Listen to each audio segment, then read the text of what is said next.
And then going into every conversation or every interaction thinking, how can I help this person or how can I help this situation? And if you live your life by those things, life will happen for you. What's up, heroes? Welcome to The Winning Formula. My name is Jarvis Leverson, and every episode what we do is we invite in people with extraordinary stories of epic success, and we want to unpack and unravel their winning formula. What were their habits, beliefs, and behaviors that led to them being able to achieve all that they've been able to achieve? Today we have a special one. This is a special episode. This is our very, very first episode, and I couldn't think of anyone to invite that would be more deserving than my dear friend and dear mentor, Karl Gorman. I want to give you a little insight into the magnificence that is Karl. So I'll give you his official bio, and then I'll give you the real one. His official bio is Karl is the founder and CEO of GLH LLC. He's also the managing partner of Valhalla Capital, founder of Black Future Foundation, and a board member of the University Club atop Symphony Towers. Karl's been recognized as the top 50 most influential leader and has over 20 years of corporate America experience, where he worked for a few of the largest financial institutions in the world. He's currently working on a $3 billion international company and running several multi-million-dollar real estate projects. Karl has a beautiful wife of 15 years and 3 wonderful children, Grant, Laurel, and Holly, which we're going to unpack and unravel, but that plays a big role in his foundation and who he is as a person. I'll just tell you, I met Karl maybe 6 or 7 years ago, probably at this point, and he's one of those people that just has this presence. You know, I was sitting in this networking event, and it's a room full of people, and normally everyone kind of just gets lost in the crowd, but this guy walks in and he's got an aura. He's got an essence. He's one of those people that as soon as he walks in a room, you immediately say, who is that guy? And I need to get to know him. Whatever it is that he's doing, I need to get to know him. And whatever reason, I went up to him and we decided to have lunch a couple days later. And from that very first conversation, I said, you're someone I need to have in my life. I need to have regular contact with you because you're just a wealth of knowledge, a wealth of wisdom, and I just need to bathe in it. So that's how over the years me and Karl have become really good friends. Yeah. And every time I talk to him, he's just got so much. He's just such a well of inspiration, and I wanted to bestow the world with his wisdom. So Karl, welcome. Wow. Welcome to the show, man. I appreciate man. You. That's a hell of an intro, bro. Karl, what makes you so special? Oh, man. Well, first of all, thank you for the intro, and thank you for having me on your show. I really appreciate it. I think one of the things that makes me special is that I don't think I'm special. That's very true. Right? I think the humility, I think the empathy that I have towards people, I think my gratitude that I show every morning is what keeps me extremely grounded, because all of the things that you read there in the bio are true, but I don't see myself as that person. I see myself as a good friend. I see myself as a good business partner and just a good husband and a good father. Where do you think that comes from? Because oftentimes when people, they start to get a little success, they start to get rack up some wins and some achievements, and they start to, starts to get to the ego. Yeah. And then it all becomes about them. Yeah. How do you keep that groundedness? Yeah. I think a couple things. I think, ego is definitely the enemy. I've had a mentor for the last 21 years, the same mentor for the last 21 years. And I've seen, and he's exposed me to very, very wealthy people. And I've been in a background where I've been exposed to people who don't have any money at all. And there is no commonality in the same group, right? There's people that are very upset, very unhappy with their lives, that make millions and millions of dollars a year. And there's people that don't make money at all and are extremely happy with their lifestyle. And I think it's more so at a younger age, maybe 20, I started really figuring out like it has nothing to do with how much you've accomplished, how much money you've made. It has to do with what legacy you're going to leave. And that's what I try to do every day. How do I come into a situation? How do I come into a friendship? How do I come into a marriage or being a father and just make everybody around me better? How can I help them versus how can I take from them? Man, spoken like Jesus himself. And I think that's what they call you, the Black Jesus. At least that's what I do. I want to go back a little bit. If you look at every kind of hero, right, no one has this, rocket ship trajectory. There's always a couple of different turning points. And there's always, I would say, like a rebirth where the hero is born. Where would you say that point was for you? Yeah, so I think we've talked about this before. I think very early on, I was a African American male in Michigan, which was a highly sensitive, prejudiced, racial city, and I grew up having to be a little bit less than I was, and just really trying to figure out how to fit in. And not look too good, not talk too wise. Yeah. And even though when you do that, you still are in a situation where you are abused by the police power. I came to the realization after a moment, and I don't want to go into details on the story, but I essentially got pulled over walking. Me and three of my other fraternity brothers.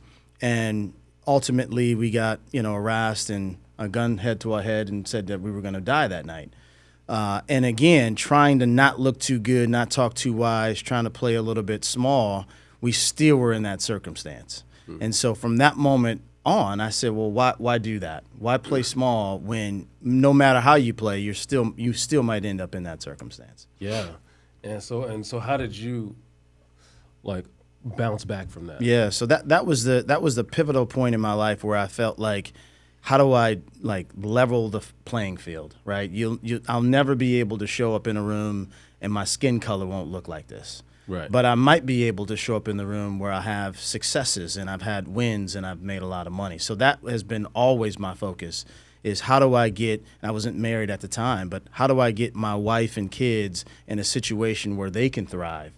And they don't have to worry about segregation or racism. And in California, that's it. So we literally did exactly what I wanted to do, which was make enough money to move to San Diego and live our lives here in San Diego. Wow. So that motivation, it almost came out of a place of either anger or spite. Yeah. I'm gonna prove you wrong. Yeah, exactly. You're either running to it or running from it, right? I mean, that's kind of the deal, and it's encouraged me and motivated me ever since that point. Now,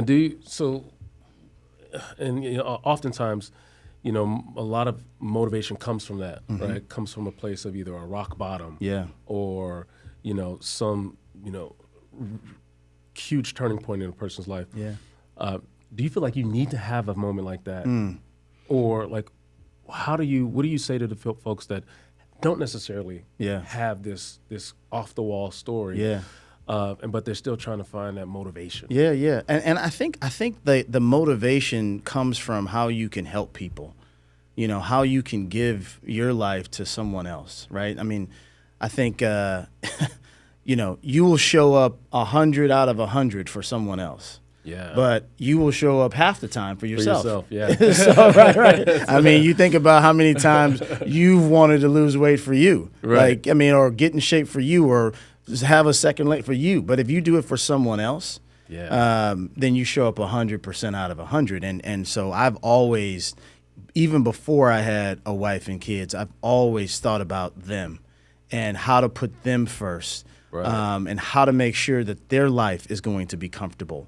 And that has motivated me to be who I am today. That's powerful. That's a powerful perspective, that even when they don't exist. Yeah, right. You fictitious. Yes. You can project, I'm doing this for the future me. Yes. My future family. Yes. My future legacy. Yes. And so that holds you some sort of accountability right now. 100%. for the future version of the life you want. The life that I want to give to people. There you go. Right. Not the life that I want. I mean, I clearly have all that I need now, but like, it's not even about that. It's about the life that I want to give to people, how I want to show up in other people's lives, how I want, to be sitting on this podcast or TV show and have you say you're a mentor to me, and how do I leave that in lasting effects in everybody that I touch's lives? How does that happen?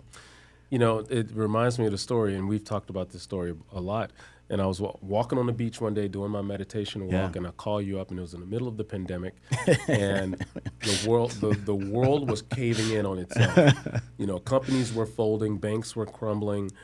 Everyone's getting laid off. The economy was crashing, and it's this scorched earth. You turn on the news, it's breaking news. Yeah. Everybody's dying, right? And then I call you up, and I was like, man, how's it going? He's like, man, it couldn't be going any better. You're like, I just closed my biggest deal. My phone keep ringing off the hook. I'm turning down business. Yeah. And I'm like, Karl, how are you thriving? Yeah. In the middle of a pandemic, in the middle of a recession, in the middle of this scorched earth, how is it that you're thriving? And he was like, Jarvis, I'm expecting this strategy. I'm expecting you to lay out this 12-point marketing plan, this strategy that you have, this secret sauce. And he was like, Jarvis, I don't know. It just seems like the more I give, the more I get. Yeah. And that I will never forget that. Yeah. That's how you live your life. That's how I live my life. This give first mentality. Yes. It seems. It's like when I hear you talk, it seems like you just oversimplify it. Yeah, it's not that complicated. It really isn't. And if you genuinely go into every conversation and every interaction thinking, how can I help this person? Genuinely, you probably will get helped by that person. Without asking. Without having an intention behind it. No intention. Just how do I help this person? And then, you help them, and then, 2 years later, they're in a situation where they're helping you. Or they're giving to you, or they're telling someone about you, which ultimately helps, right? Like the world is very cyclical, man. You whatever you put out, you get back. Yeah, good or bad. Yeah. I say it's a zero-sum universe. It always corrects itself. It always comes back. It always comes back. What's the title of your book? So I don't have a title yet. I've got a couple. So chapters let me just written. lay the framework. This is the book you're going to pass to your children. Correct. This is the lasting impression they'll have of you. This is the legacy. This is when they get of age, they're going to look at this as the manifesto of the blueprint of the life that how to live a prosperous, fruitful, virtuous life. My father left me these key principles. What's the title of it? Gratitude. Gratitude. I think and again, like it's all about being in the moment and being thankful for the moment of what you got, not projecting about what you want to have potentially one day or the mistakes that you made in the past. It's about being in the moment and being grateful for the moment. And then going into every conversation or every interaction thinking, how can I help this person, or how can I help this situation, or how can I help this thing. And if you live your life by those things, being grateful in the moment and how can I help, life will happen for you. Have you always been grateful? Always. How do you do it when things don't look so good? Yeah, so I'm glad you brought up that conversation that we had. Like, during the pandemic, I didn't watch TV. I still don't watch TV, right? Yeah. I mean, CNN and the news and all these other things those are things that are not good energies, right? Like you turn on the news, it's impossible for you to be happy when you see somebody else getting blown up, right. or dying at a young age, or whatever. Like it's impossible for you to live your life with happiness and gratitude when these things are happening around you. Right. But I take a line out of Tony Robbins' book. I mean, it's like when you look in the room and say, look for pink, look for pink, look for pink, look for pink. You close your eyes and he says, what did you see that was brown? Right. Right? Much. Nothing, because you were looking for pink. Right. Right. And if you go through your life always looking for what's good in people, the ability to see the gratitude in people, the ability to have empathy, when you go through your life doing that, all the other things that are going around in the world that are crashing down beside you, you don't even see. You don't even notice. Yeah. It's. I would say that it's one of my biggest strengths and weaknesses. My mother-in-law reads the news, watches the news all the time, and she's like, "Karl, you didn't see that?" And I'm like, "Honestly, I didn't. No, because I was focused on how do I do this task." And that task was about giving or building or doing something great in my life and for my kids. I didn't really have time to turn on the news and find out that 11 people died in a school shooting. Yeah. As awful as that may be, I'm just not looking at it. Right. No, I feel you. And I agree 100%. You have to protect your space. Yeah. And so I get that. But what if it's internal? Like you're not things aren't going your way. The business isn't growing the way you want it to. Your you're getting phone calls hung up on you.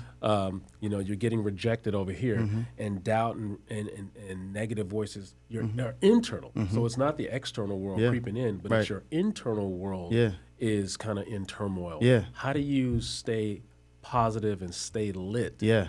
When things don't seem to be going your way. Yeah. Stop in the moment and go and see other people in the community that are doing worse than you. You can always find someone that's doing worse than you. And if you really step back and you say, okay, this person is homeless and he's got one leg. Because I got rejected today. I don't know if we're really going to bring that up. Like, okay, this person's living on the street, and I have a house that I can go to, a meal that I can eat, kids that I can kiss.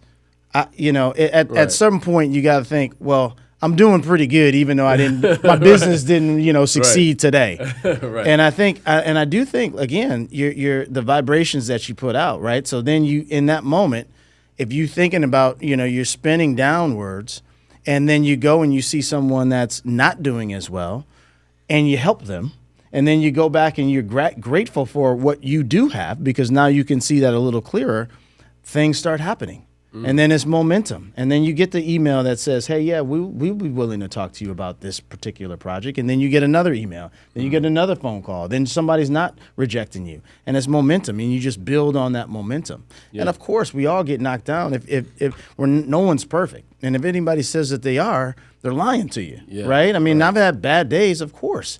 But I should say I've had bad hours. Right. It's not bad days, right? Yeah. So as long as you can stop yourself from spiraling out of control and woe is me and look at all these bad things that are around me that are going wrong and focus on what you do have and the gratitude that you do have, I think life becomes a very easy and manageable place. That's a very powerful mindset to be able to compartmentalize. Like even what you just said, you don't have a bad day, you have bad hours. Yeah. Being able to compartmentalize it down to just hours instead of like, the entire day is gone, the entire week, my entire life is gone because this one instant. In fact, yesterday or 2 days ago, I had a horrible morning. My kids are sick, which means I'm sick. Yeah, you get sick, right? And so I got up. I was supposed to do a couple of speaking engagements. I had to call off for the speaking engagements. Then I got a call of an opportunity that didn't go my way. And by 11 o'clock, I had faced probably 3 or 4 rejections.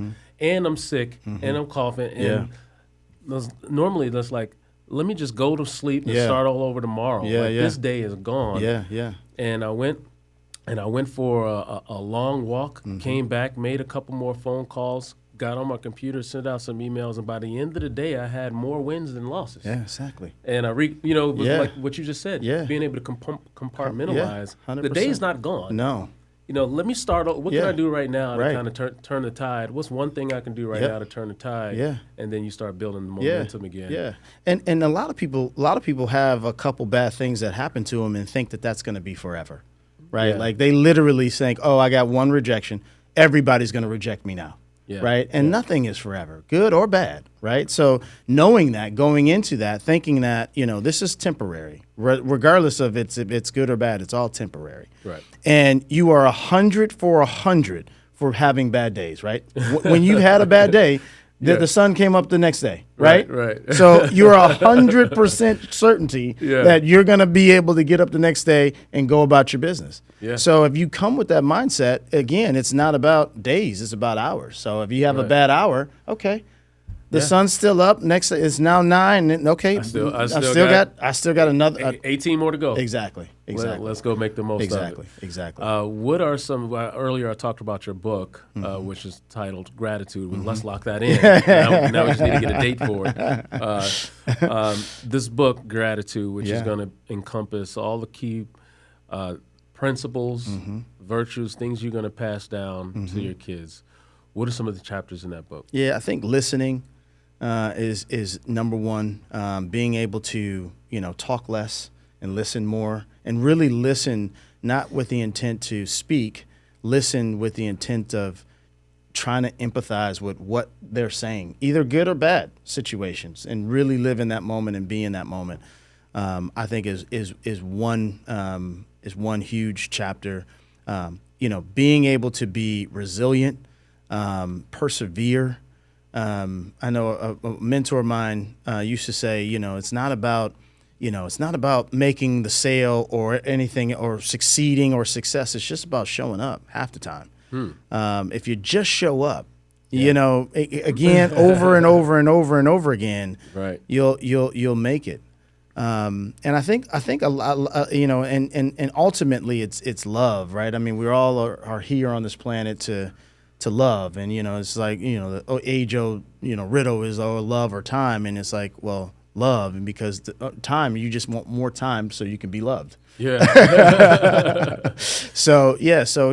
I think love is a big thing, and putting people around you that you love, man, and that's a big deal for me. Wife, kids, family, friends, being having good business partners. Those things matter. And again, your circle is how you feel mostly, right? If you got a bad circle, you're going to feel bad. Right. If you got a great circle, they'll bring you out of it, even when you're having a bad day or a bad hour. Yeah, absolutely. I mean, Jim Rohn says you're the average of the 5 people you spend the most time with. 100%. In fact, you were a big part of my circle. Yeah. And that's one of the reasons I wanted you on the show, because you are that light for me. Like, whenever I'm having a bad day, I know I can call you, and absolutely, it's a smiling face on the other side of the phone. And vice versa, right? Yeah, and vice versa. So those are key. I love those. So listen more than you speak. Yeah, show up. Yeah, and love, and surround yourself with love. Yeah, and I love the show up, because that's actually kind of the tagline for Morning Hero. Oh, so, Morning Hero, every damn day is the mantra. Right. And it's just show up. Right. Every day. Just do it every day. Just every day. Rise and shine. Show up and show out. Get up and get after it. Yeah. I mean, it's just like, when I first started trying to get in shape and go to the gym, I'm still not in quite shape like you. I'm still trying to get there. But on the days I didn't feel like it, it was like, well, look, let me just go to the gym. Yeah. Like, I'm not committing that I'm going to lift the weight. Yeah.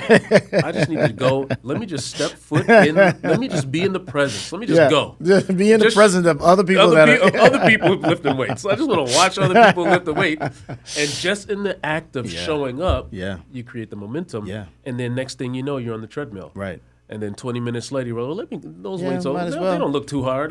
Let me go on over there and do a couple curls. Yeah. And then, hour and a half later, you've had a full workout. Yeah. And all you had to do was just show up. Just show up. That's life, right? I mean, we get stuck in not showing up and pushing it to tomorrow or next week, and literally just showing up is 90% of it. Yeah. And having a positive attitude when you do. I mean, in order to show up, you have to have a positive attitude. But right. Having a positive attitude and showing up is you're halfway home. Yeah, I love it, man. What I hear a lot of, like in your, kind of the title of this is, what's the winning formula? If I could boil it down, it's like you've uncovered the law of attraction. Like, you've learned how to like genuinely you exhibit the law of attraction, which is do good, be good. Yeah. Give more than you get, and then, you'll attract. You create 100%. This. You create this gravitational force. Yes. Where you just attract. Yes. People, places, opportunities. Yes. Things just start to flow your way without you having to really even try. Right. And that's what people accuse me of that. Like, how do you get this deal? You don't even. I was like, yeah, just showed up in my inbox, and that happens. Like, people call me out of the blue. Hey, I got this opportunity. Hey, this, and that. And then next thing you know, we're doing it, and we're crushing it. And it was like, how did you get this? And I think back, I'm like, man, you just called me out of the blue. Wow. And it's like those things are because of what I do on a very regular basis, which is be grateful for where I am, give more than I get, and listen to people and empathize with them. Boom. I'd say that's it, man. Listen, I need to go give some stuff right now. let me get going so I can go give.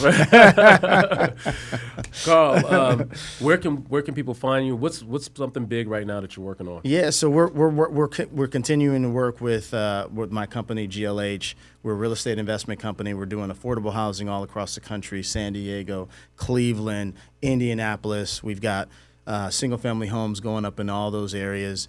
I'm working also as a managing partner with Valhalla Capital. We're raising $750 million from across the world to be able to lend $3 billion to startup companies. I am Black Future Foundation is we've got 6 kids right now going through college, so we're putting kids through college, and we've got 300 applicants, and we're selecting 3 more in the fall. So life's busy, man, but I love it. I love every moment of it. But yeah, you can find me on my website, glhllc.net. I think that will be the first start. Yeah. Well, Karl, thank you so much. Yeah, man. Appreciate you having me. An honor and a pleasure. Yeah. Yes. Thank you.